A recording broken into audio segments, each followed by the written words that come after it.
ವಿಶೇಷ ಕಾರ್ಯಕ್ರಮಕ್ಕೆ ಮತ್ತೆ ಸ್ವಾಗತ. ಎಸ್ ಮೊಹಮ್ಮದ್ ಅಲಿ ಅವರೇ, ವಾಣಿ ಶ್ರೀಧರ್ ಅವರ ಸದಸ್ಯತ್ವ ಅನರ್ಹತೆ ಆಯಿತು, ಅವರ ಅಧ್ಯಕ್ಷ ಸ್ಥಾನ ಹೋಯಿತು. ಆನಂತರ ಇವರು ಬಿಜೆಪಿಯ ಜೊತೆ ಒಪ್ಪಂದ ಮಾಡಿಕೊಂಡು ಅವರ ಅಧ್ಯಕ್ಷರಾದರು. ಆ ಸಂದರ್ಭದಲ್ಲಿ ನಿಮಗೆ ಕೆಪಿಸಿಸಿ ಇಂದ ಸೂಚನೆ ಬಂದಿತ್ತ, ಇದನ್ನ ಬಿಟ್ಟು ಬಿಡಿ, ಬೇಡ, ಇದನ್ನ ಮೂವ್ ಮಾಡಬೇಡಿ, ಈ ಕೇಸನ್ನ? ಇಲ್ಲ ಇಲ್ಲ ಬಂದಿತ್ತು ಅಂತ ಹೇಳ್ತಾರೆ. ಇಲ್ಲ ಇಲ್ಲ ಸೂಚನೆ ಬಂದಿಲ್ಲ. ರಮಣಾತ್ರೆ ಅವರು ಇವರನ್ನು ಕರೆಸಿದ್ರು, ಕರೆಸಿ ಇವರಿಗೆ ಬುದ್ಧಿವಾದ ಹೇಳಿದರು. ನಿನಗೆ ಈಗ ನೀನು 1ನೇ ಟರ್ಮ್ ಮುಗಿದಷ್ಟೇ, ನಿನಗೆ ಅವಕಾಶ ಇದೆ ಇನ್ನು ಕೂಡ. ಮೊಹಮ್ಮದ್ ಅಲಿ ಅವರು ನಾವು ತೀರ್ಮಾನ ಮಾಡಿದ ಒಮ್ಮೆ ತೆಕ್ಕೊಂಡಿದ್ದೇವೆ. 2ನೇ ಅವರು ಒಮ್ಮೆ ಅವರಿಗೆ ಅನ್ಯಾಯ ಆಗಿದೆ, ಪುನಃ ಅವರನ್ನೇ ಮಾಡಬೇಕಾಗ್ತದೆ, ಇಲ್ಲಾಂದರೆ ಕಾರಣ ಕೊಡಬೇಕಾಗ್ತದೆ. ನಾವು ಜನರಿಗೆ ಏನು ಕಾರಣ ಕೊಡೋದು? ಒಮ್ಮೆ ಅವರು ಸೋತಿದ್ದಾರೆ, ಅವರಿಗೆ ಅನ್ಯಾಯ ಆಗಿದೆ, ಪುನಃ ನೀನನ್ನು ಮಾಡಬೇಕು ಅಂತಿದ್ರೆ ಯಾವ ಥರ, ಯಾವ ಆಧಾರದಲ್ಲಿ ನಿನ್ನನ್ನು ಮಾಡೋದು? ಅವ್ರನ್ನ ಕೂರಿಸಿ ಬುದ್ಧಿವಾದ ಹೇಳಿದ್ದಾರೆ ಅವರು. ನಿನಗೆ ಇನ್ನು ರಾಜ್ಯಕ್ಕೆ ಭವಿಷ್ಯ ಇದೆ, ನಿನಗೆ ತಾಳ್ಮೆ ಬೇಕು ರಾಜಕೀಯದಲ್ಲಿ. ನೀನು ಈಗ 1 ಟರ್ಮ್ ಮುಗಿದಷ್ಟೇ, ಇನ್ನು ನಿನಗೆ ಅವಕಾಶ ಇದೆ ಅಂತ ಹೇಳಿ ಅಲ್ಲಿ ಒಪ್ಕೊಂಡು ಬಂದಿದ್ದಾರೆ. ಸೊ ನಂದು ಅದೇ ಪ್ರಶ್ನೆ. ಅಂದರೆ ಒಮ್ಮೆ ಅಧ್ಯಕ್ಷರಾದರು, ಅವರು ಅಧ್ಯಕ್ಷರಾಗಿ ಅಧಿಕಾರವನ್ನು ಸ್ವೀಕರಿಸಿದರು. ಮೊಹಮ್ಮದ್ ಅಲಿ ಅವರು ಸುಮ್ಮನೆ ಇರ್ಬೋದಿತ್ತು, ನೆಕ್ಸ್ಟ್ ಟರ್ಮ್ ನಾನು ಆಗಿಬಿಡ್ತೇನೆ, ಇದೊಂದು ಹೋಗ್ಲಿ, ನಮ್ಮ ಪಾರ್ಟಿಯವರೇ, ನೆಲ್ಲಿಘಟ್ಟ ಜಗದೀಶ್ ನನ್ನದೇ ಪಾರ್ಟಿಯವರು, ನಮ್ಮ ಜೊತೆಗೆ ರಾಜಕೀಯ ಮಾಡೋದು, ಅಧ್ಯಕ್ಷರಾಗಿ ಬಿಡ್ಲಿ, ಯಾಕೆ ಕೋರ್ಟಿಗೆ ಹೋಗಬೇಕಿತ್ತು? ಯಾವುದು ಕೋರ್ಟಿಗೆ ಯಾಕೆ ಹೋಗಬೇಕಿತ್ತು? ಇಲ್ಲ, ಪಕ್ಷಾಂತರ ನಿಷೇಧ ಕಾಯ್ದೆ ನೋಡಿ, ನನಗೆ ಪಕ್ಷ ಆದೇಶ ಮಾಡಿದೆ. ಏನು ಪಕ್ಷ ದ್ರೋಹ ಮಾಡಿದ್ದಾರೆ, ಪಕ್ಷದ ನಿಷೇಧ ಕಾಯ್ದೆ ಅಡಿಯಲ್ಲಿ ನೀನು ದಾವೆ ಹೂಡಬೇಕು ಅಂತೇಳಿ ನನಗೆ ಜಿಲ್ಲಾಧ್ಯಕ್ಷರು ನನಗೆ ಆದೇಶ ಮಾಡಿದ್ದಾರೆ. ಆ ಆದೇಶ ಆಧಾರದಲ್ಲಿ ನಾನು ಹೋಗಿದ್ದೇನೆ. ಪಕ್ಷ ನೀನು ಇದು ದಾವೆ ಹೂಡಿದು ಜಿಲ್ಲಾಧ್ಯಕ್ಷರು ಹೇಳಿದ್ದ ನಿಮಗೆ? ನನಗೆ ಲಿಖಿತವಾಗಿ ಅವರನ್ನು ಏನು ಅಮಾನತು ಮಾಡಿದ್ದಾರೆ, ಅವರ ಉಚ್ಚಾಟನೆ ಮಾಡಿದ್ರ ತಕ್ಷಣ ಆ ಆದೇಶ ಪ್ರತಿಯಲ್ಲಿ ನನಗೊಂದು ಆದೇಶ ಕೊಟ್ಟಿದ್ದಾರೆ, ಪಕ್ಷ ನಿಷೇಧ ಕಾಯ್ದೆ ಅಡಿಯಲ್ಲಿ ನೀನು ದಾವೆ ಹೂಡಬೇಕು ಅಂತೇಳಿ. ನಾನು ಅದರ ಆಧಾರದಲ್ಲಿ ಇಲ್ಲ ಮುಂದಕ್ಕೇನು? ಈಗ ಇವರ ಅನರ್ಹತೆ ಆಯಿತು, ಅವರ ಅಧ್ಯಕ್ಷ ಸ್ಥಾನ ಅನರ್ಹತೆ ಆಯಿತು, ಸದಸ್ಯತ್ವ ಅನರ್ಹತೆ ಆಯಿತು. ಸೊ ಮುಂದಕ್ಕೇನು? ಅಲ್ಲ, ಇಲ್ಲಿ ನೋಡಿ, ಇಲ್ಲಿ ಏನು ಗೊತ್ತಾ, ನಾನು ಹೇಳುವಂಥದ್ದು, ನಾವು 15 ಸ್ಥಾನ ಪಡ್ಕೊಂಡು ಇವತ್ತು ಬಿಜೆಪಿಯ ಕುತಂತ್ರದಲ್ಲಿ ನಾವು ಇವತ್ತು ಅಧಿಕಾರ ಪಡೀಲಿಕ್ಕೆ ನಮಗೆ ಆಗಲಿಲ್ಲ. ರಾಜ್ಯಕ್ಕೆ ಇಲ್ಲಿಗೆ ಮುಗಿಲಿಲ್ಲಲ್ಲ. ಈಗ ನಾವು ಪ್ರತಿಪಕ್ಷವಾಗಿ ನಾವು ಕಳೆದ ಬಾರಿ ಕೂಡ ನಾವು ಒಂದು ಕ್ರಿಯಾಶೀಲ ಪ್ರತಿಪಕ್ಷವಾಗಿ ನಾವು ಕಾರ್ಯಕ್ರಮ ಮಾಡಿದ್ದೇವೆ. ನಾವು 15 ಸ್ಥಾನ ಪಡಿಬೇಕಿದ್ರು ಕೂಡ ನಾವು ಪ್ರತಿಪಕ್ಷವಾಗಿ ನಾವು ಜನಪರವಾಗಿ ನಾವು ಹೋರಾಟ ಮಾಡಿದ ಒಂದು ಆಧಾರದಲ್ಲಿ ನಮ್ಮನ್ನು ಜನ ಬೆಂಬಲಿಸಿದ್ದಾರೆ. ಅಲ್ಲಿ ಇನ್ನು ಮುಂದೆ ಕೂಡ ಬಿಜೆಪಿಯವರು ಅಧಿಕಾರ ವಹಿಸಿದ್ರೆ ನಾವು ಅವರನ್ನೆಲ್ಲ ಅವರ ಜನ ವಿರೋಧಿ ಸ್ವಯಂಕೃತ ಅಪರಾಧದಿಂದಾಗಿ ಬಿಜೆಪಿಯವರು ಲಾಭ ಹೊಡೆದು ಅಲ್ಲ, ಇಲ್ಲಿ ಒಂದು ಶುದ್ಧೀಕರಣ ಆಗಬೇಕು ರಕ್ಷಿತ್ ಅವರು. ಯಾಕೆಂದರೆ ಒಂದು ಪಕ್ಷ ನಿಷೇಧ ಕಾಯ್ದೆ ತಂದ ಬಳಿಕನೂ ಕೂಡ ಇವರಿಗೆ ಸದಸ್ಯತ್ವ ಒಮ್ಮೆ ರದ್ದಾಗಿ ಕೂಡ ಒಬ್ಬರ ರದ್ದಾದು ಕಂಡ್ರು ಕೂಡ ಇವತ್ತು ಪದೇ ಪದೇ ತಪ್ಪು ಮಾಡ್ತಾರೆ ಅಂತ ಹೇಳಿದರೆ ಅದಕ್ಕೊಂದು ಇತಿಶ್ರೀ ಹಾಡಬೇಕಲ್ಲ. ಇವತ್ತು ಈಗ ಜಿಲ್ಲಾಧಿಕಾರಿ ನ್ಯಾಯಾಲಯದಲ್ಲಿ ತೀರ್ಪು ಬಂದಿದೆ, ನಾಳೆ ದಿನ ಅವರು ಹೈಕೋರ್ಟಿಗೆ ಹೋಗಬಹುದು. ಇವತ್ತು ವಾಣಿ ಶ್ರೀಧರ್ ಅವರಿಗೂ ಕೂಡ ಬೈ ಎಲೆಕ್ಷನ್ ಮಾಡೋದಕ್ಕೆ ಆಗ್ತಾ ಇಲ್ಲ, ಅಲ್ಲಿ ಬೈ ಎಲೆಕ್ಷನ್ ಮಾಡೋದಕ್ಕಿಲ್ಲ, ಅವರು ಅದೇ ಸದಸ್ಯರು ಹೌದು, ಆದ್ರೆ ವೋಟ್ ಮಾಡೋದಕ್ಕಿಲ್ಲ. ಈ ರೀತಿ ತಾಂತ್ರಿಕ ಗೊಂದಲಗಳಿದಾವೆ. ನಾಳೆ ಇವರಿಗೂ ಅದೇ ಪರಿಸ್ಥಿತಿ ಬರಬಹುದು. ಪುತ್ತೂರಿನ ವಾರ್ಡ್ಗಳ ಕಥೆ ಏನು, ಪುತ್ತೂರಿನ ಅಭಿವೃದ್ಧಿಯ ಕಥೆ ಏನು?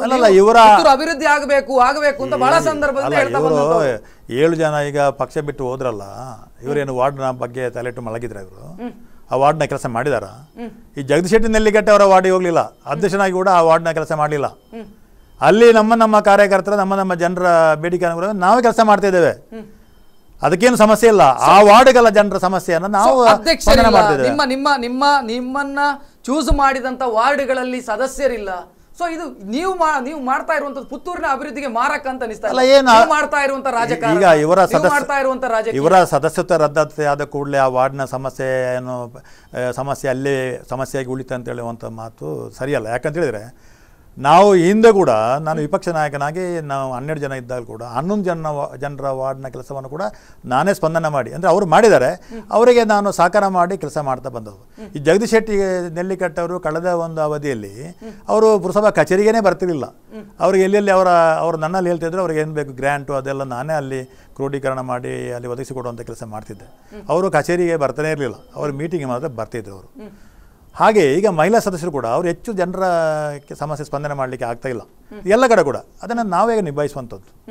ಸೊ ಇದು ಏನು ನಾವು ಏನು ಮಾಡ್ತಿದ್ದೇವೆ ಅಂತ ಹೇಳಿದ್ರೆ, ನಮ್ಮಲ್ಲಿ ಈಗ 4 ಜನ ಪುರಸಭಾ ಸದಸ್ಯರಿದ್ದೇವೆ. 4 ಜನ, ಈಗ 8 ಜನರಲ್ಲಿ 4 ಜನ ಮಹಿಳೆಯರು, 4 ಜನ ನಾವು ಗಂಡಸರಿದ್ದೇವೆ. ನಾವು ಪಕ್ಕಪಕ್ಕದ ವಾರ್ಡ್ಗಳನ್ನು ಒಬ್ಬೊಬ್ಬರು ಜವಾಬ್ದಾರಿ ತಕ್ಕೊಂಡು ಆ ಮಹಿಳೆಯರಿಗೆ ಸಹಕಾರ ಮಾಡ್ತೇವೆ.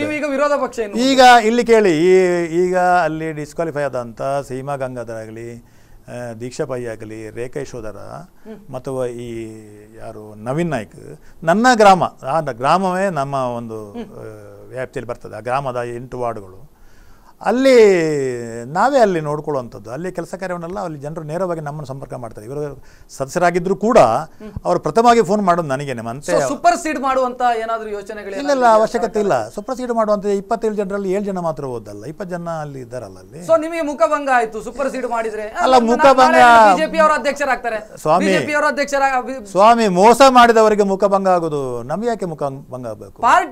ಪಾರ್ಟಿಯಲ್ಲಿ ಇರ್ತದೆ. ಜನರನ್ನು ಹೇಗೆ ಎದುರಿಸ್ತೀರಿ? ನಾವು ನಿಮಗೆ ಅಧಿಕಾರ ಕೊಟ್ವಿ ನೋಡಿ, ಸಮುದ್ರ ಒಂದು ಅಧ್ಯಕ್ಷರನ್ನು ಮಾಡ್ಕೊಳ್ಳೋಕಾಗ್ಲಿಲ್ಲ ನಿಮ್ಮ ಕಾಂಗ್ರೆಸ್ ಪಕ್ಷ ಎಂಬುದು ದೊಡ್ಡ ಸಮುದ್ರ. ಇದೆಲ್ಲ ಅದರಲ್ಲೆಲ್ಲ ಇದೆಲ್ಲ ಜುಜುಬಿಗಳೆಲ್ಲ. ನಾಳೆ ಪುತ್ತೂರಿನ ಒಬ್ಬ ಜನ ಬಂದು ಕೇಳ್ತಾನೆ ನಿಮ್ಮ ವೋಟರ್, ನಾವು ನಿಮಗೆ ಅಧಿಕಾರ ಕೊಟ್ಟಿದ್ದೇವೆ ಸರ್, ಏನು ನಿಮಗೊಂದು ಅಧ್ಯಕ್ಷರನ್ನ ಅಲ್ಲ, ಅಲ್ಲಿ ಆ ತರ ಇಲ್ಲ. ನಂಬಿಕೆ ಇಡಬೇಕು ನಿಮ್ಮ ಪಾರ್ಟಿ ಮೇಲೆ. ನೋಡಿ, ಆ ತರದ ಇಲ್ಲ. ಈಗ ಅಲ್ಲಿ ಪ್ರಶ್ನೆ ಇರುವಂತದ್ದು, ಈ 7 ಜನ ಏನು ವಿರೋಧ ಮಾಡಿದಾರ, ದ್ರೋಹ ಮಾಡಿದಾರ, ಅವರ ಬಗ್ಗೆ ಕೆಟ್ಟ ಅಭಿಪ್ರಾಯ ಇದೆ. ಮತ್ತೆ ಇದೆಲ್ಲ ಈ ಕುತಂತ್ರಕ್ಕೆ ಯಾರು ಕಾರಣರಾಗಿದ್ದಾರೆ? ಬಿಜೆಪಿ ಪಕ್ಷ. ಅವರಿಗೆ ತತ್ವ ಸಿದ್ಧಾಂತ ಅಲ್ಲ. ಬಿಜೆಪಿ ಅವರು ಯಾಕೆ ಮಾಡಬೇಕು? ಅಲ್ಲ, ಅವ್ರು ರಾಜಕೀಯ ಮಾಡಬೇಕಿದ್ರು, ರಾಜಕೀಯ ಮಾಡಬೇಕು, ಹೊಲಸು ರಾಜಕೀಯ ಮಾಡಬಾರ್ದು. ಜನರು ಗಮನಿಸ್ತಾರೆ, ಹೊಲಸು ರಾಜಕೀಯ ಮಾಡಬಾರ್ದು. ಒಬ್ಬ ಮಾಜಿ ಮುಖ್ಯಮಂತ್ರಿ ಆ ಕ್ಷೇತ್ರದಲ್ಲಿ 1 ಪೈಸೆ ಕೆಲಸ ಮಾಡಲಿಲ್ಲ, ಅವರು ಅಭಿವೃದ್ಧಿ ಮಾಡಲಿಲ್ಲ. ಡಿ ವಿ ಸದಾನಂದ ಗೌಡರು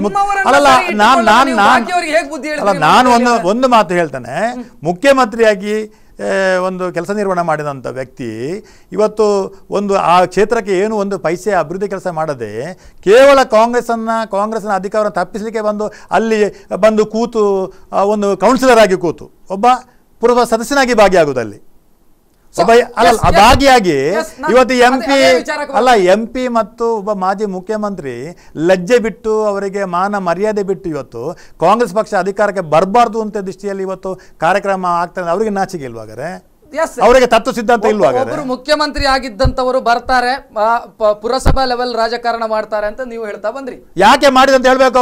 ಅವ್ರು ಮಾಡಿದ್ರು, ಅವರ ಅನಧಿಕೃತ ಲೇಔಟ್ಗಳು, ಅವರ ನಿಮ್ಮ ನಾಯಕರು ಏನು ಮಾಡ್ತಾ ಇದ್ರು ಇಷ್ಟು ಗೊಂದಲಗಳ ನಡುವೆ? ನೋಡಿ, ಮೋಸ ಮಾಡುವವರಿಗೆ ಏನು ಮಾಡ್ಲಿಕ್ಕೆ ಆಗ್ತದೆ? ರಾತ್ರಿ ಬೆಳಗಾಗುವಾಗ ಬಿಜೆಪಿ ಅವರ ತೆಕ್ಕೆಗೆ ಹೋಗುವವರು ನಾವು ಏನ್ ಮಾಡ್ಲಿಕ್ಕೆ ಆಗ್ತದೆ? ರಕ್ಷಿತ್ ಅವರೇ, ನಾವ್ ಏನ್ ಮಾಡ್ಲಿಕ್ಕೆ ಆಗ್ತದೆ? ರಾತ್ರಿ ಬೆಳಗಾಗ ಮೋಸ ಮಾಡುವವರು ಬೆನ್ನಿಗೆ ವಿಪ್ ಕಳಿಸುವಂತ ಪರಿಸ್ಥಿತಿ ಇತ್ತ? ಮನೆಯ ಬಾಗಿಲು ಯಾಕೆ? ಇಲ್ಲಿ ಕೇಳಿ, ನಿಮ್ಮ ಪಾರ್ಟಿ ಅಂದ್ರೆ ನಿಮ್ಮ ಒಂದು ದೌರ್ಭಾಗ್ಯ. ನಿಮಗೆ ಏನಾಗಿದೆ ಅಂತ ಹೇಳಿದ್ರೆ, ವಾಣಿಶ್ರೀಧರ್ ಅವರ ಒಂದು ವಿಚಾರ ನಡೆಯುವಾಗ ಕೋರ್ಟಲ್ಲಿ ಅವರ ಎದುರು ವಕೀಲರು ಒಂದು ತಕರಾರು ತೆಗೆದ್ರು. ಹ್ಯಾಂಡ್ ಡೆಲಿವರಿ ಮಾಡೋದಲ್ಲ, ಸ್ಪೀಡ್ ಪೋಸ್ಟಲ್ಲಿ ಕಳಿಸಬೇಕು, ರಿಜಿಸ್ಟರ್ ಪೋಸ್ಟ್ ಕಳಿಸಬೇಕು, ನಾನಾ ರೀತಿಯಲ್ಲಿ ವಿಪ್ಪನ್ನು ಜಾರಿ ಮಾಡಬೇಕು ಅಂತೇಳಿ ಅವರು ವಾದ ಮಾಡಿದರು. ಆ ಒಂದು ವಾದವನ್ನು ಇನ್ನು ಮುಂದಕ್ಕೆ ಅಳವಡಿಸಿಕೋಬೇಕು ಅಂತ ಹೇಳಿ ದೃಷ್ಟಿಯಲ್ಲಿ ಕಾಂಗ್ರೆಸ್ ಪಕ್ಷ ಹಾಗೆ ಮಾಡಿದೆ. ಎಲ್ಲರಿಗೂ ಮಾಡ್ತದೆ, ಅಲ್ಲಿ ಮಾಡೋದಲ್ಲ. ಅವರ ಪ್ರಕರಣ ಒಂದು. ಆ ನಂತರ ನಡೆದಂತ ಬೆಳವಣಿಗೆಯಲ್ಲಿ ನೀವು ಜಗದೀಶ್ ಶೆಟ್ಟರು ಮುಖ ನೋಡ್ಕೊಳ್ಳೋದಂತ ಪರಿಸ್ಥಿತಿಯಲ್ಲಿ ಇದ್ರ? ಇಲ್ಲ. ಮತ್ತೆ ಯಾಕೆ ಸ್ಪೀಡ್ ಪೋಸ್ಟ್ ಅಲ್ಲಿ ವಿಪ್ ಮಾಡ್ಬೇಕಿತ್ತು? ಯಾಕೆ? ಇಲ್ಲಿ ಕೇಳಿ, ಮೇಲೆ ನಿಮಗೆ ನಂಬಿಕೆ ಇಲ್ಲ? ಅಲ್ಲ, ಸದಸ್ಯರ ಮೇಲೆ ನಂಬಿಕೆ ಪ್ರಶ್ನೆ ಅಲ್ಲ. ನನಗೆ ಬಂದಿದೆ, ನನಗೆ ಸ್ಪೀಡ್ ಪೋಸ್ಟ್ ಅಲ್ಲಿ ಬಂದಿದೆ, ನನಗೆ ರಿಜಿಸ್ಟರ್ ಪೋಸ್ಟ್ ಅಲ್ಲಿ ಬಂದಿದೆ. ನನಗೆ ಒಬ್ಬ ಸದಸ್ಯನಿಗೆ ಸ್ಪೀಡ್ ಪೋಸ್ಟ್ ಅಲ್ಲಿ ಸ್ವಾಭಿಮಾನ ಪಕ್ಷದ ಸ್ವಾಭಿಮಾನ ಇರಬೇಕು. ಪಕ್ಷದ ಮಾತು ಕೇಳುವುದಿಲ್ಲ ಅಂತಿದ್ರೆ ಅವನಿಗೆ ಸ್ವಾಭಿಮಾನ ಇದ್ರೆ ಮನೇಲಿ ಕೂತ್ಕೊಳ್ಬೇಕು. ಪಕ್ಷದ ನೀತಿ ನಿಯಮಕ್ಕೆ ಒಪ್ಪಬೇಕು. ಇಲ್ಲಿ ಪಕ್ಷದ ತೀರ್ಮಾನಕ್ಕೆ ನಾವು ಬದ್ಧರಾಗಿರ್ಬೇಕು. ಇಲ್ಲದ್ರೆ ನಾವು ಮನೇಲಿ ಇರಬೇಕು. ನಾವು ಇವತ್ತು ಪಕ್ಷದ ಆಧಾರದಲ್ಲಿ ನಾವೆಲ್ಲ ಗೆಲ್ಲುವುದು. ನಾವು ಪಕ್ಷದ ಚಿಹ್ನೆ ಇಲ್ಲ ಇದ್ರೆ ಇವ್ರು ಯಾರು ಗೆಲ್ತಿರ್ಲಿಲ್ಲ. ನೋಡ, ನಿಲ್ಲಿ ನಾಳೆ ಜಗದೀಶ್ ಶೆಟ್ಟಿ ಅವರು ಪಕ್ಷೇತರವಾಗಿ ನಿಲ್ಲಿ ಗೆಲ್ಲಿ ನೋಡ. ಇವತ್ತು ಪಕ್ಷದ ಬಿ ಫಾರ್ಮ್ ಮೇಲೆ ನಿಂತು ಗೆದ್ದವರಿಗೆ ಪಕ್ಷದ ಮಾತನ್ನು ಕೇಳುವುದಿಲ್ಲ ಅಂತ ಹೇಳಿದ್ರೆ ನಾನು ಇಡೀ ಘಟನೆಯನ್ನ ಅಥವಾ ವಿಧಾನಸಭಾ ಎಲೆಕ್ಷನ್ ಆಗೋದಕ್ಕಿಂತ ಮೊದಲೇ ಪುರಸಭೆ ಎಲೆಕ್ಷನ್ ಆಗಿದೆ. ಇದನ್ನು ಇಡೀ ಮ್ಯಾನೇಜ್ ಮಾಡಿದ್ದು ತಪ್ಪಿದೆ ನಿಮ್ಮ ನಾಯಕತ್ವ? ಅಲ್ಲ ಸ್ವಾಮಿ, ಯಾಕೆ ಮ್ಯಾನೇಜ್ ಮಾಡು? 12 ಜನರಿಗೆ 27 ಜನರಿಗೆ ಟಿಕೆಟ್ ಕೊಟ್ಟು ಇವತ್ತು ಅವರನ್ನು ಅಭ್ಯರ್ಥಿಯಾಗಿ ನಿಲ್ಲಿಸಿ ಅವರ ಗೆಲುವಿಗೆ ತನು ಮನ ಧನದಿಂದ ಸಹಾಯ ಮಾಡುವಾಗ ಹೇಮಂತ್ ಶೆಟ್ಟರು ಬ್ಲಾಕ್ ಕಾಂಗ್ರೆಸ್ ಅಧ್ಯಕ್ಷ ಆಗಿದ್ರು. ಶಾಸಕಿಯನ್ನ ನೀವು ವಿಶ್ವಾಸಕ್ಕೆ ತೆಗೆದುಕೊಳ್ಳಿಲ್ಲ. ಯಾರು? ಇಡೀ ಒಂದು ಯಾರ ಅಧ್ಯಕ್ಷರಾಗಬೇಕು, ಯಾರ ಅಧ್ಯಕ್ಷರ ಹೇಗೆ ಇದನ್ನ ಪ್ರಕ್ರಿಯೆ ಮಾಡಬೇಕು, ಶಾಸಕರನ್ನ ವಿಶ್ವಾಸಕ್ಕೆ ತೆಗೆದುಕೊಳ್ಳಿಲ್ಲ. ಯಾರು ಹೇಳಿ? ನಾವು ಮಾಡಿದ್ದೇ ಸರಿ. ನೋಡಿ, ಇಲ್ಲಿ ಕೇಳಿ, ವಾಣಿಶ್ರೀಧರ್ ಅವರು ಬಂಡಾಯ ನಿಂತ ಸಂದರ್ಭದಲ್ಲಿ ಶಾಸಕಿಯರ ಸಭೆಯಲ್ಲಿದ್ದರು. ಅವರಿಗೆ ವಾಣಿಶ್ರೀಧರ್ ಅವರನ್ನ ಕರ್ಕೊಂಡು ಬರುವಂಥ ಜವಾಬ್ದಾರಿಯನ್ನು ಕೊಟ್ಟಿದ್ರು. ಅಲ್ಲಿ ಅವ್ರನ್ನ ಕರ್ಕೊಂಡು ಬರಬೇಕು, ಅವರ ಜವಾಬ್ದಾರಿ ನಿಮ್ಮದು ಅಂತೇಳಿ. ಅಲ್ಲಿ ಕಮಲಾ ಆನಂದ್ ಮತ್ತು ಜಯಂತಿ ಎಂಬವರ ಜವಾಬ್ದಾರಿಯನ್ನು ನಾವು ತಗೊಂಡು ಅವರನ್ನು ನಾವು ಕರ್ಕೊಂಡು ಬರ್ತೇವೆ ಅಂತೇಳಿ ಯಾರಾದರೂ BJPಯವರು ಅವರನ್ನು ಕಿಡ್ನ್ಯಾಪ್ ಮಾಡಬಾರ್ದು ಅಂತ ದೃಷ್ಟಿಯಲ್ಲಿ ಶಾಸಕರ ಹೊತ್ತು ಎಲ್ಲ ಆ ಒಂದು ನಡವಳಿಕೆ ಅಲ್ಲಿ ಸಭೆಯ ಇದರಲ್ಲಿ ಅವರು ಭಾಗಿಯಾಗಿದ್ದರು. ಆನಂತರ ಮೊನ್ನೆ ಚುನಾವಣೆಯಲ್ಲಿ ಶಾಸಕರೇ ಹೇಳಿದ್ದು, ನಾನು ಅಮೆರಿಕ ಪ್ರವಾಸದಲ್ಲಿದ್ದೇನೆ, ನಾನು ಇಲ್ಲದಾಗ ಮಾಡಬೇಡಿ, ನಾನು ನಾನು ಅವರೇ ಡೇಟು ಕೊಟ್ಟದ್ದು, ಚುನಾವಣಾ ಡೇಟು ಕೊಟ್ಟದ್ದು. ಅವರು ನಮ್ಮ ನಾಯಕರು ಎಲ್ಲ ವಿಮರ್ಶೆ ಇವೆಲ್ಲ ಮಾಡಿದ್ದಾರೆ. ಅವರು ಪಕ್ಷ ತೀರ್ಮಾನಕ್ಕೆ ನಾನು ಬದ್ಧ ಅಂತ ಹೇಳಿದ್ದಾರೆ. ಪಕ್ಷ ತೀರ್ಮಾನಕ್ಕೆ ಬದ್ಧ ಅಂತ ಹೇಳಿದಂತ ಶಾಸಕರು ಪಕ್ಷ ತೀರ್ಮಾನಕ್ಕೆ ಬದ್ಧರಾಗಿ ಅವರ ನೇತೃತ್ವದಲ್ಲಿ ಒಂದು ಮೀಟಿಂಗ್ ಮಾಡಿದನ್ನ ಸರಿ ಅಲ್ಲ, ಅವರು ಬಂದದ್ದೇ ಚುನಾವಣೆ ಹೊತ್ತಲ್ವಾ? ಅವರು ಬಂದದ್ದೇ ಚುನಾವಣೆ 29ನೇ ತಾರೀಕಿಗೆ ಅವರು ರಾತ್ರಿ ಬಂದದ್ದು, 30 ತಾರೀಕಿಗೆ ಚುನಾವಣೆಗೆ ಬಂದದ್ದು. ಅವರಲ್ಲಿ ಅವರು ಫೋನಲ್ಲಿ ಸಂಪರ್ಕ ಮಾಡಿದ್ದಾರೆ, ಜಿಲ್ಲಾಧ್ಯಕ್ಷರು ಸಂಪರ್ಕ ಮಾಡಿದ್ದಾರೆ, ನಮ್ಮ ನಾಯಕರು ಸಂಪರ್ಕ ಮಾಡಿ ಮಾತುಕತೆ ಮಾಡಿದ್ದಾರೆ. ನೋಡಿ, ಒಂದು ತೀರ್ಮಾನ ತೆಗೊಳ್ಳುವಂಥದ್ದು ಕೇವಲ ಜಿಲ್ಲಾಧ್ಯಕ್ಷರು ಮಾತ್ರ ಅಲ್ಲ, ಅವರ ಒಬ್ಬರ ತೀರ್ಮಾನ ಆಗುವುದಿಲ್ಲ. ಒಂದು ತೀರ್ಮಾನ ಒಂದು ಎಲ್ಲ ಅಭಿಪ್ರಾಯ ಕ್ರೋಢೀಕರಣ ಮಾಡಿ ನಮ್ಮ ನಾಯಕರಾದ ಜನಾರ್ದನ್ ಪೂಜಾರಿ ಅವ್ರ ಹತ್ರ, ವೀರಪ್ಪ ಮೊಯ್ಲಿ ಅವ್ರ ಹತ್ರ, ಆಸ್ಕರ್ ಫರ್ನಾಂಡಿಸ್ ಹತ್ರ ಇವರು ಅನುಮತಿ ತೆಗೊಳ್ತಾರೆ. ರಮಣಾತ್ರ ಅವರು ಏಕಾಏಕಿ ಅವ್ರು ಮಾಡುವುದಿಲ್ಲ. ನಾನು ಒಂದು ಪುತ್ತೂರಿನ ಕಾಂಗ್ರೆಸ್ನ ಒಳಗೆ ಮಹಮ್ಮದ್ ಅಲಿ ಅವರು, ಹೇಮನಾಥ್ ಶೆಟ್ರು ಬೆಕ್ಕಿನ ಬಿಡಾರ ಬೇರೆ ಅಂತ ಆಗಿಬಿಟ್ಟಿದ. ಇಲ್ಲ ಇಲ್ಲ ಇಲ್ಲ ಇಲ್ಲ, ಮೂಡ್ ಸೆಟ್ ಏನಿದೆ, ಜನರ ಮನಸ್ಥಿತಿ ಏನಿದೆ, ಇದನ್ನು ನೀವು ಪ್ರತಿನಿಧಿಸೋದಿಲ್ಲ. ಬೆಕ್ಕಿನ ಬಿಡಾರವೇ ಬೇರೆ, ನೋಡಿ ನಮ್ಮ ರಾಜಕಾರಣವೇ ಬೇರೆ ಅಂತ ಆಗಿದೆ. ಹೇಮನಾಥ್ ಶೆಟ್ರು ಬ್ಲಾಕ್ ಕಾಂಗ್ರೆಸ್ ಸದಸ್ಯರಾದ ಬಳಿಕ ಎಲ್ಲ ನೈಜ ಕಾರ್ಯಕರ್ತರಿಗೆ ಬೂತ್ ಮಟ್ಟದಲ್ಲಿ ಯಾರು ಸಕ್ರಿಯವಾಗಿ ದುಡಿತಾರ ಅವರಿಗೆ ಒಂದು ಗೌರವ ಸಿಗುವಂಥ ಕಾರ್ಯಕ್ರಮ ಆಯಿತು. ಅವರಿಗೆ ಅವರ ಮಾತಿಗೆ ಬೆಲೆ ಸಿಗುವಂಥ ಕಾರ್ಯಕ್ರಮ ಆಯಿತು.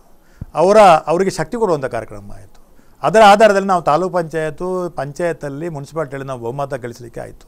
ಹೇಮಂತ್ ಶೆಟ್ಟಿ ನೇತೃತ್ವದಲ್ಲಿ ಇವತ್ತು ಅಸೆಂಬ್ಲಿ ಚುನಾವಣೆಯಲ್ಲಿ ಕೂಡ ಶಕ್ತಿ ಶೆಟ್ಟಿ ಅವರಿಗೆ ಗೆಲ್ಲಲಿಕ್ಕೆ ಕಾರಣ ಅವರ ಒಂದು ಕಾರ್ಯಕ್ರಮದ ಅಡಿಯಲ್ಲಿ ಇವತ್ತು ಅವರು ಏನಂದರೆ ಎಲ್ಲರನ್ನ ಒಂದು ಪ್ರೀತಿಪೂರ್ವಕವಾಗಿ ಎಲ್ಲರನ್ನ ಅವರು ಎಲ್ಲರನ್ನ ಅಂದರೆ ಗುಂಪುಗಾರಿಕೆ ಮಾಡದೆ ಎಲ್ಲರನ್ನ ಪ್ರೀತಿ ವಿಶ್ವಾಸ ನೋಡಿಕೊಂಡು ಇವತ್ತು ಸಂಘಟನೆ ಮಾಡೋ ರೀತಿಯಲ್ಲಿ ಮಾಡಿಕೊಂಡು ಹೋದ ರೀತಿ. ಅಂದರೆ ಮಮದಲ್ಲ, ನನ್ನ ಪ್ರಶ್ನೆ ಇದೆ, ಶಕುಂತಲಾ ಶೆಟ್ಟರ ಜೊತೆಗೆ ನಿಮಗೆ ಸರಿ ಇಲ್ಲ, ನಿಮ್ಮ ಟೀಮಿಗೆ ಸುಧಾಕರ್ ಶೆಟ್ಟರ ಜೊತೆಗೆ ಸರಿ ಇಲ್ಲ, ಮತ್ತೆ ಏನು ಪಾರ್ಟಿ ಕಟ್ಟಲ್ಲ? ಯಾರು ಸರಿ ಇಲ್ಲ ಅಂತ ಹೇಳಿದ್ರು? ಅವರು ಸರಿ ಇಲ್ಲ ನಮಗೆ ಗೊತ್ತಿಲ್ಲ, ನಾವೆಲ್ಲ ಸರಿ ಇದ್ದೇವೆ. ಯಾರು ಸರಿ ಇಲ್ಲ ಅಂತ ಹೇಳಿದ್ರು? ಶಕುಂತಲಾ ಶೆಟ್ಟರ ವಿರುದ್ಧ ಮಾತಾಡ್ತಾರೆ ನಿಮ್ಮ ಹೇಮನಾಥ್ ಶೆಟ್ಟರು, ನೀವು ಅದಕ್ಕೆ ಧ್ವನಿ ಅಲ್ಲ. ಶಕುಂತಲಾ ಶೆಟ್ಟರ ವಿರುದ್ಧ ಮಾತಾಡಿದ್ದು ಯಾವ ವಿಚಾರದಲ್ಲಿ? ಸುಧಾಕರ್ ಶೆಟ್ಟರ ವಿರುದ್ಧ. ಶಕುಂತಲಾ ಶೆಟ್ಟರ ವಿಚಾರದಲ್ಲಿ, ಪಕ್ಷದ ವಿಚಾರದಲ್ಲಿ ಶೆಟ್ಟರ ವಿರುದ್ಧ ಮಾತಾಡಲಿಲ್ಲ. ಸೊ ನೀವು ಇಬ್ಬರೇ ಸೇರ್ಕೊಂಡು ಪಾರ್ಟಿ ಕಟ್ತೀರಾ? ಅಲ್ಲ, ನಾವು ಇಬ್ಬರಲ್ಲ, ನಮ್ಮಲ್ಲಿ ದೊಡ್ಡ ತಂಡ ಇದೆ. ಇಡೀ ಕಾರ್ಯಕರ್ತರು, ಬೂತ್ ಮಟ್ಟದ ಕಾರ್ಯಕರ್ತರು ನಮ್ಮೊಟ್ಟಿಗಿದ್ದಾರೆ. ದಾರಿಯಲ್ಲಿ ಹೋಗುವವರು ನಾನು ಕಾಂಗ್ರೆಸ್ ಅಂತ ಹೇಳಿಕೊಂಡು ತಿರುಗಾಡುವವರಲ್ಲ. ಬೂತ್ ಮಟ್ಟದಲ್ಲಿ ಮನೆ ಮನೆಗೆ ಹೋಗಿ ಮತ ಪ್ರಚಾರ ಮಾಡುವಂಥವರು, ಆ ಮತವನ್ನು ತಂದು ಇಲ್ಲಿ ಆ ಚುನಾವಣಾ ಸಂದರ್ಭದಲ್ಲಿ ಅವತ್ತು ಆ ಮತವನ್ನು ತಂದು ಆ ಪಕ್ಷಕ್ಕೆ ಹಾಕುವಂತ ಆ ನೈಜ ಕಾರ್ಯಕರ್ತರಲ್ಲ, ಅವ್ರು ನಮ್ಮೊಟ್ಟಿಗಿದ್ದಾರೆ. 6 ಜನ ಒಟ್ಟು 7 ಜನ ಪಾರ್ಟಿಯಿಂದಲೇ ಹೊರಗೆ ಅಲ್ಲ, ಹೋಗ್ಬೇಕವರು ಪಕ್ಷ ನೋಡಿ. ನಾನೊಬ್ಬ ಅಧ್ಯಕ್ಷ, ನನ್ನ ಅಧ್ಯಕ್ಷ ಗಾದಿ ತಪ್ಪಿದ ಕೂಡಲೇ ನನಗೇನು ರಾಜ್ಯಕ್ಕೆ ನಂದು ಇಲ್ಲಿ ನಿಲ್ಲುವುದಿಲ್ಲ. ಒಂದು ಪುರಸಭೆಯಲ್ಲಿ ಒಮ್ಮೆ ಅಧ್ಯಕ್ಷ ಗಾದಿ ತಪ್ಪಿದ ಕೂಡಲೇ ಅಥವಾ ಬಿಜೆಪಿ ಆಡಳಿತ ಬಂದ ಕೂಡಲೇ ಏನು ನಮ್ಮ ಕಾಂಗ್ರೆಸ್ ಪಕ್ಷದ ಒಂದು ಸಂಘಟನೆ ಅಲ್ಲೋಲ ಕಲ್ಲೋಲ ಆಗುವುದಿಲ್ಲ. ಆದರೆ ಒಂದು ಶಿಸ್ತು ಬೇಕು, ಎಲ್ರಿಗೂ ಒಂದು ಪಾಠ ಆಗಬೇಕು. ಅದು ಇವತ್ತು ಆಗಿದೆ. ಇವತ್ತು ಇಡೀ ರಾಜ್ಯದಲ್ಲಿ ಇವತ್ತು ಎಲ್ರಿಗೂ ಒಂದು ಪಾಠ ಆಗಿದೆ. ಪುತ್ತೂರಿನ ಒಂದು ಪ್ರಕರಣ, 2 ಘಟನೆ ಇವತ್ತು ರಾಜ್ಯದ ಎಲ್ಲ ಕಾಂಗ್ರೆಸ್ನ ಒಂದು ಜನಪ್ರತಿನಿಧಿಗಳಿಗೆ ಒಂದು ಪಾಠ ಆಗಿದೆ. ಇಲ್ಲದ್ರೆ ಇವರನ್ನು ಇಟ್ಕೊಳ್ಳಿಕ್ಕೆ ಸಾಧ್ಯ ಇಲ್ಲ. ನೀವು ಪಾಠ ಕಲಿಸೋದಕ್ಕೆ ಹೋಗಿ ಪುತ್ತೂರಿನ ಜನರ ಮೇಲೆ ಪ್ರಯೋಗ ಮಾಡಿದ್ರಿ. ಇಲ್ಲ, ಪುತ್ತೂರಿನ ಜನರಿಗೆ ಇಲ್ಲಿ ನಾನು ಈ ವೇದಿಕೆ ಮೂಲಕ ಪುತ್ತೂರು ಜನರಿಗೆ ನಾನು ಭರವಸೆ ಕೊಡ್ತೀನಿ. ಅವರಿಗೆ ನಮ್ಮ ಮೇಲೆ ಭರವಸೆ ಇದೆ. ನಾವು ಜನಪರವಾಗಿ ಜನರ ಹತ್ರ ಕ್ಷಮೆ ಕೇಳಬೇಕು ಅಂತ ಅನಿಸ್ತಾ ಇಲ್ವಾ? ಯಾರು ಕೇಳಬೇಕು ಅವ್ರು ಕೇಳಬೇಕು. ನಿಮ್ಮ ಮನೆ ಬಾಗಿಲಿಗೆ ಬಂದೆ ಓಟು ಕೊಡ್ರಿ, ಪಕ್ಷಕ್ಕೆ ದ್ರೋಹ ಮಾಡಿದವರು ಕೇಳಬೇಕು ಹೊರತು ನಾವು ಯಾವಾಗಲೂ ಜನರ ಬಿಡಿ. ನಾಳೆ ರಾಜಕಾರಣ ಮಾಡ್ಬೇಕಾದಂತವ್ರು ನೀವು ಅಲ್ಲ. ನಾವು ಯಾವಾಗಲೂ ಯಾವ ಮುಖ ಹೊತ್ತುಕೊಂಡು ನಾಳೆ ದಿನ ಎಲೆಕ್ಷನ್ ಅಲ್ಲಿ ಓಟ್ ಅಲ್ಲ. ನಿನ್ನೆ ಇಡೀ ಪುತ್ತೂರಿನ ಜನರು ಸಂಭ್ರಮ ಪಟ್ಟಿದ್ದಾರೆ. ಇಲ್ಲ, ನೀವು ಪಟಾಕಿ ಹೊಡೆದ್ರಿ ಅಂತ ಹೇಳಿ ಇಡೀ ಪುತ್ತೂರಿನ ಜನರು ಪಟಾಕಿ ಹೊಡಿಲಿಕ್ಕೆ ಬರುವುದಿಲ್ಲ ಸ್ವಾಮಿ. ಎಲ್ಲರೂ ಬಂದು ಪಟಾಕಿ ಹೊಡಿಲಿಕ್ಕೆ ಬರುವುದಿಲ್ಲ. ಅವರ ಮನಸ್ಸಲ್ಲೇ ಪಟಾಕಿ ಹೊಡಿತಾರೆ. ಎಷ್ಟೋ ಸಲ ನನಗೆ ಫೋನ್ ಮಾಡಿ ಎಲ್ಲ ಕಾಂಗ್ರೆಸ್ ಹೇಳಿದ್ದಾರೆ. ಇದು ಒಳ್ಳೆ ತಕ್ಕ ಪಾಠ. ನಿನ್ನೆ ಒಂದು ಬಿಜೆಪಿ ನಾಯಕ ಒಂದು ನಿಮ್ಮ ಕಾರ್ಯಕ್ರಮದಲ್ಲಿ ಫೋನಲ್ಲಿ ಹೇಳಿದ್ರು. ಏನು ಹೇಳಿದ್ರು ಅವರು? ಇದು ಪಕ್ಷ ನಿಷೇಧ ಕಾಯ್ದೆ ಹೇಳಿಲ್ಲ, ಅದಕ್ಕೊಂದು ಗೌರವ ಸಿಕ್ಕಿದಾಗೆ ನ್ಯಾಯಕ್ಕೆ ಸತ್ಯಕ್ಕೆ ಸಂದ ಜಯ ಅಂತ ಹೇಳಿದರು. ಇದು ತಕ್ಕ ಶಾಸ್ತಿ ಆಗಿದೆ, ಇದು ಸರಿಯಾದ ತೀರ್ಮಾನ ಅಂತ ಹೇಳಿದರು. ಇದು ಎಲ್ಲರ ಭಾವನೆ. ಅಲ್ಲಿ ಒಂದು ಪಕ್ಷದಲ್ಲಿ ಇವತ್ತು ಬಿಜೆಪಿಯಲ್ಲಿ ಮಾಡಿದ್ರು ಕೂಡ ಬಿಜೆಪಿಯವರು ಪಕ್ಷಾಂತರ ಮಾಡುವಂತ ಕಾರ್ಯಕ್ರಮ. ಕಡೆಯದಾಗಿ ಮಹಮ್ಮದ್ ಅಲಿ ಅವರೇ, ನಾಳೆ ದಿನ ಎಲೆಕ್ಷನ್ ಡಿಕ್ಲೇರ್ ಆಯ್ತು ಅಂತ ಅನ್ಕೊಳ್ಳಿ, ಏನು ಅಂತ ಹೇಳ್ತೀರಿ? ಇಲ್ಲ, ನಾವು 7 ಸ್ಥಾನದಲ್ಲಿ ಕಾಂಗ್ರೆಸ್ ಪಕ್ಷ ಗೆಲ್ತದಲ್ಲಿ ಏನಂತ ಜನರಿಗೆ ನಾವು ಉತ್ತರ ಕೊಡ್ತೇವೆ. ನಾವು ಜನರಿಗೆ ಜಗದೀಶ್ ಶೆಟ್ಟರನ್ನ ಪಾರ್ಟಿಯಿಂದ ಯಾಕೆ ಬಿಸಾಡಿದ್ರು? ಅಲ್ಲ, ಜಗದೀಶ್ ಶೆಟ್ಟಿ ಅವರಿಗೆ ಅಲ್ಲಿ ಜನ ಬೆಂಬಲ ಉಂಟಾ ಇಲ್ವಾ ಅಂತ ನಾಡ್ದು ಚುನಾವಣೆಯಲ್ಲಿ ಗೊತ್ತಾಗ್ತದೆ. ಇವತ್ತು ಯಾರು ಮೋಸ ಮಾಡಿದ್ದಾರೆ ಅವರನ್ನ ಇವತ್ತು ನಮ್ಮ ಪಕ್ಷದ ಇಡೀ ಕಾರ್ಯಕರ್ತರು ಜನರ ಭಾವನೆ ಹೇಗಿತ್ತು ಅಂತ ಹೇಳಿದ್ರೆ, ಅಧಿಕಾರ ಇಲ್ಲ ತೊಂದರೆ ಇಲ್ಲ, ಆ ಪಕ್ಷದ್ರೋಹ ಮಾಡಿದವರನ್ನ ಆ ಮೆಂಬರ್ಶಿಪ್ ಅವರದ್ದು ಡಿಸ್ಕ್ವಾಲಿಫೈ ಆಗಬೇಕು, ಮತ್ತೆ ಅವರನ್ನು ಪಕ್ಷದ ಉಚ್ಚಾರಣೆ ಮಾಡಬೇಕು. ಯಾವ ಕಾರಣಕ್ಕಾಗಿಯೂ ಮುಂದೆ ಅವರನ್ನ ಪಕ್ಷದಲ್ಲಿ ಅವರನ್ನ ತೊಡಗಿಸಿಕೊಂಡು. ಈಗ ಪಟಾಕಿ ಹೊಡೆಯುವಷ್ಟು ಖುಷಿ ಇದೆಯಾ ಮಹಮ್ಮದ್ ಅಲಿ ಅವರಿಗೆ? ಕಾಂಗ್ರೆಸ್ ಪಕ್ಷದ ಕಾರ್ಯಕರ್ತರಿಗೆ ಖುಷಿ ಅಲ್ವಾ? ಮೋಸ ಮಾಡಿದವರಿಗೆ, ದ್ರೋಹ ಮಾಡಿದವರಿಗೆ ತಕ್ಕ ಶಾಸ್ತಿ ಆದಾಗ ಖುಷಿ ಪಡಬೇಕಲ್ಲ. ಇವತ್ತು ನ್ಯಾಯಕ್ಕೆ ಜಯ ಸಿಕ್ಕಿದ್ರು, ಸತ್ಯಕ್ಕೆ ಜಯ ಸಿಕ್ಕಿದಾಗ ಇವತ್ತು ಸಂಭ್ರಮ ಪಡುವಂಥದ್ದು ಮನುಷ್ಯ ಸಹಜ. ಅದು ಪುತ್ತೂರಿನ ಜನರೇ ಸಂಭ್ರಮ ಪಟ್ಟಿದ್ದಾರೆ. ಎಲ್ಲ ಬಂದು ಪಟಾಕಿ ಹೊಡಿಸುವಂಥ ಕಾರ್ಯಕ್ರಮ ಮಾಡಿದ್ರು ಕೂಡ ಪುತ್ತೂರಿನ ಜನರು ನಿನ್ನೆ ಇವರ ಏನು ನ್ಯಾಯಾಲಯ ತೀರ್ಮಾನ ಕೊಟ್ಟಿದ, ಇವತ್ತು ಎಲ್ಲರೂ ಅಲ್ಲಿ ಸಂಭ್ರಮ ಪಟ್ಟಿದ್ದಾರೆ. ಏನು ಯಾರು ದುಃಖ ಅಲ್ಲ, ಅವರು ಸಂತೋಷ ಪಟ್ಟಿದ್ದಾರೆ. ಎಸ್ ಮೊಹಮ್ಮದ್ ಅಲಿ ಅವರೇ, ಈ ಡಿಸ್ಕಷನ್ ಅಲ್ಲಿ ಬಂದದಕ್ಕೆ ಧನ್ಯವಾದಗಳು, ಒಳ್ಳೆಯದಾಗಲಿ. ಎಸ್, ಇದು ಪುತ್ತೂರು ಪುರಸಭೆ ಈಗ ನಗರಸಭೆಯಾಗಿ ಬದಲಾಗಿರುವಂಥ ವಿಚಾರದ ನೋಡಿದ್ರಿ. ಬಹುಶಃ ದೊಡ್ಡ ಪುತ್ತೂರಿನಲ್ಲಿ ಇರುವಷ್ಟು ರಾಜಕೀಯ ಎಲ್ಲೂ ಇಲ್ಲ ಅಂತ ಇಲ್ಲೂ ಕೂಡ ದಕ್ಷಿಣ ಕನ್ನಡ ಜಿಲ್ಲೆಯ ಕಾಂಗ್ರೆಸ್ನ ನಾಯಕರು ಕೂಡ ಮಾತಾಡ್ತಾರೆ. ಸೊ ಇದಕ್ಕೊಂದು ಮದ್ದು ಅರೆಯೋದಕ್ಕೆ ಬಹಳ ಸಲ ಪ್ರಯತ್ನ ಪಟ್ಟದ್ದಿದೆ ಕಾಂಗ್ರೆಸ್ನ ನಾಯಕರು, ಆಗಿಲ್ಲ. ಏನು ಮಾಡ್ತಾರೆ ಗೊತ್ತಿಲ್ಲ. ಇದು ಈ ಹೊತ್ತಿನ ವಿಶೇಷ. ನಿಮ್ಮೂರಿನ ನಿರಂತರ ಸುದ್ದಿಗಾಗಿ ನೋಡ್ತಾ ಇರಿ ಸ್ಪಂದನ.